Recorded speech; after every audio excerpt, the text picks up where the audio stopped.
Hi மக்களே, இன்றைக்கி ஒரு மினி பிளாக் பார்க்க போகிறோம். ஏன்னா இன்றைக்கி வெள்ளிக்கிழமை, ஸோ வீட்டெல்லாம் க்ளீன் பண்ணி நல்லா துடைச்சிட்டு அதுக்கப்புறம் நம்ம ஃப்ரிட்ஜையும் ஒரே டஸ்ட்டாக இருக்குது. எப்போவுமே வீக்லி டூ டைம்ஸ் ஃப்ரிட்ஜெல்லாம் துடைச்சிருவேன். ஏன்னா நம்ம பழைசாக இருக்கிற ஃப்ரிட்ஜை கூட நமக்கு புதுசாக தெரிகிற மாதிரி அதுக்காக எப்போவுமே துடைச்சி நீட்டாக வச்சுட்டு இருந்தால் தான் மற்றவங்க நம்ம வீட்டுக்கு வரும்போது பரவாயில்லையே, ஃப்ரிட்ஜெலாம் புதுசாக தான் நீட்டாக வச்சுருக்காங்களே அப்படின்னு சொல்லுவாங்க. எப்போவுமே நம்ம க்ளீனாக வச்சுக்கணும். ஸோ அதனால் விளக்கெல்லாம் க்ளீன் பண்ணிவிட்டு அதுக்கு நம்ம குங்குமம் மஞ்சள் பொறுமையாக உட்காந்து எல்லாம் ரெடி பண்ணி வச்சுட்டு இருந்தேன். ஏன்னா நம்ம எப்போயுமே பொதுவாக பெரியவங்க சொல்லுவாங்க, விளக்கேற்றுங்க, செவ்வாய் வெள்ளிக்கிழமைனாவே விளக்கேற்றணும்.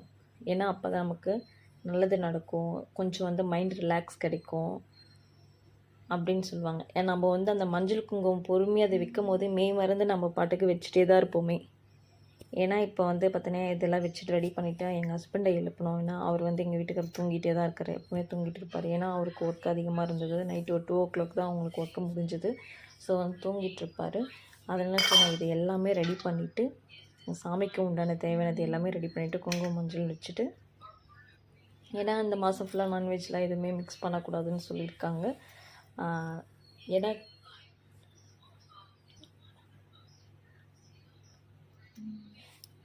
அப்புறம் என்ன சமைக்கிறதுன்னு வேறு தெரியல.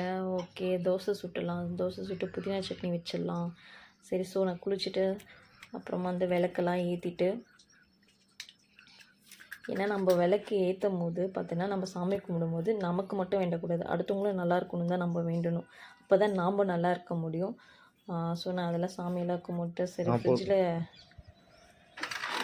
வாஷிங் மிஷினில் துணி போட்டுட்டு அதுக்கப்புறம் ஓகே நம்ம